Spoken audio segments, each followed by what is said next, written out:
Hi, my name is Valerie, and my topic is From Nurturers to Murderers. This is the outline of what I'll be going over today.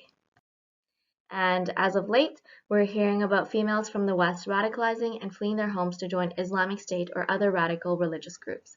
We may think female extremists would be distinct, however, let's take a look at these women here.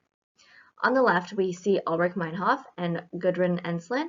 These ladies were part of Red Army faction in the 1970s, and on the right, with Islamic extremist groups, are Shamima Begum and Samantha Luthwaite, the White Widow.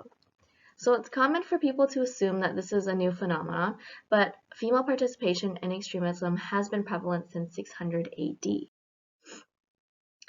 Modern society stereotyping is explained through denial theory, which states that society thinks there must be something psychologically, biologically, or socially wrong with women who participate in violence.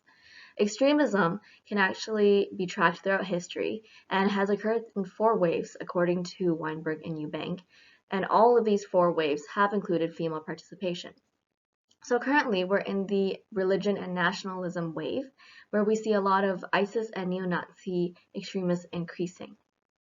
The purpose of this project is to understand women's reasons for radicalizing, and by doing this, research can help government agencies with looking at the influence of gender in counterterrorism efforts. Onto my literature review. So religious recruiters will recruit women because they look less suspicious in violent attacks, while ultra-conservative groups are less likely to accept women unless they're accepting them for support or as wives. Far-right women who radicalize are typically married and young, and similarly, religious extremists are also young and educated at a minimum high school level with little to no criminal past. Motivations vary and include marriage, vengeance, loyalty, feelings of empowerment or alienation, and there are also many other theories that explain radicalization. So for example, feminist theory, based on the Western interpretation that females will do whatever they can to further female emancipation from patriarchal societies. Then there's social learning theory, where the more exposure they get to extremist views, the more likely they are to radicalize. And then there's dominant culture theory, where women support men in violence as projections of their aggressive impulses and dominance on men. Female roles include biological duties, such as childbearing and other stereotypical female roles. We see right-wing groups and religious groups with women involved in these roles. And then there's physically violent duties, like suicide bombings or fighting on the front lines, where religious female extremists are involved in that. And then also behind-the-scenes type of roles in propaganda, recruitment, or fundraising. So my research questions are, what motivates women to radicalize towards violent extremism, and what roles do they play? Here you see the independent variables are unique to the individual, and then the intermediate values here can help explain or relate these independent variables to the outcomes, which are, will she radicalize and what roles will she play? The method for this project was based on a qualitative design through meta-analysis in the form of text mining.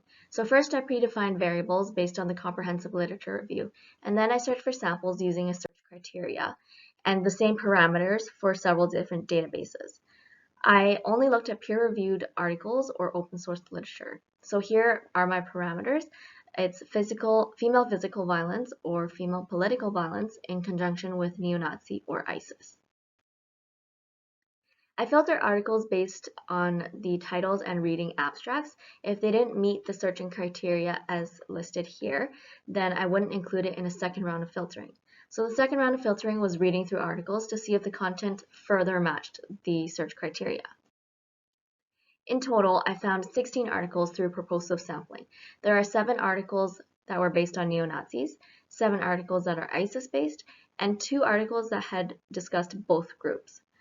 So for extraction, I first read through the articles to get familiar with the related ideas and examples, and then I marked the frequencies and relationships in respective charts on Microsoft Excel based on the predefined inclusion variables. And to analyze the data, the totals for frequencies and relationships were summed up, and Pearson's correlations were calculated. So the justification for this method is that the inclusion variables are not measurable on a numerical scale.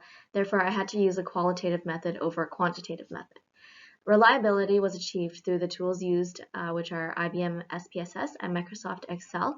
Additionally, Chromebox Alpha was calculated, and the test measures internal reliability. So the threshold for a good reliable source is 0.8, but 0.7 is also acceptable. And the alpha score for neo-Nazi focused articles is 0.678, which may be a bit lower because of the relevance or timeline of the articles, which is later discussed in shortcomings. ISIS articles, the alpha score was 0.824, which is really good. And the method is replicable based both on the search terms and through the number of articles yielded in databases, which shows temporal stability. So the findings are validated through content validity and by predefining the variables and grouping them in categories. I avoided excluding examples when variables are too specific and also avoided a subjective bias. So my hypotheses are as follows. Hypothesis 1 and 2 have to do with either group holding physically violent roles, and then hypothesis 3 has to do with theories explaining radicalization. So H4 to 9 have to do with motivations, and for the study they had been grouped into 3 categories. So personal duty, this means religious or political duty, alienation from assault, victimization, and so on, and external enticements, which means offerings to the women such as love, adventure, money, geographical change. H10 and 11 have to do with characteristics and generalizing female extremists as a whole. So on to my key findings. With neo-Nazi females, I found that they are less involved in physical violence, and although we see the Pearson correlation coefficient here is quite strong relationship, the number of articles that agreed with neo-Nazi females participating in physical violence is quite low. Therefore, I failed to reject H1 null, and this follows the doctrine of neo-Nazism, which states that women are supporters of men and should raise the children.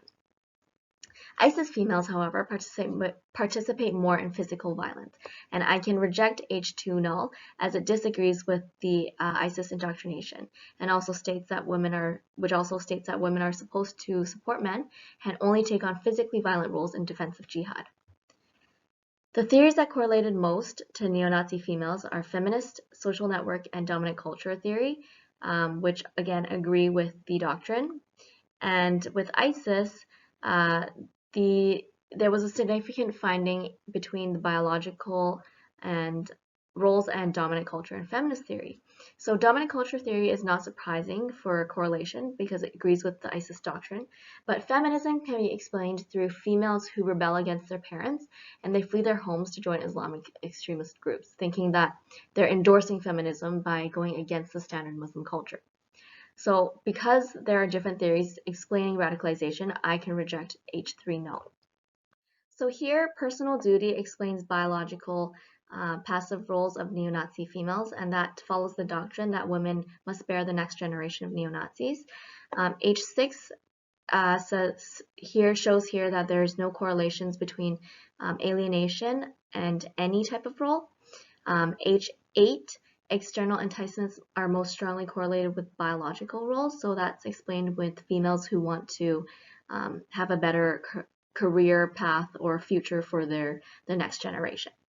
So with ISIS females, there was a strong and significant correlation between personal duty and biological roles, which follows the doctrine of ISIS. And with H7, there were a lot of females who strongly correlated with biological roles out of alienation. Sadly, a lot of women face discrimination, and if they dress differently or have practices outside the social norms of westernized culture, so they escape that reality and will join extremist groups to find that sense of community. H9 showed a strong correlation between external enticements and physical violence, and that can be explained through their desire for adventure or romanticized idea of being a good wife to a strong husband. Sometimes they're not always provided the roles that they want once they go there. So for characteristics, neo-Nazi females that were educated had a high significance and strong correlation to biological roles, and especially if they were attractive, and this makes sense because they want to pass on the genes to future generations. Sexuality was rarely mentioned because intercourse is only for procreation in neo-Nazi groups.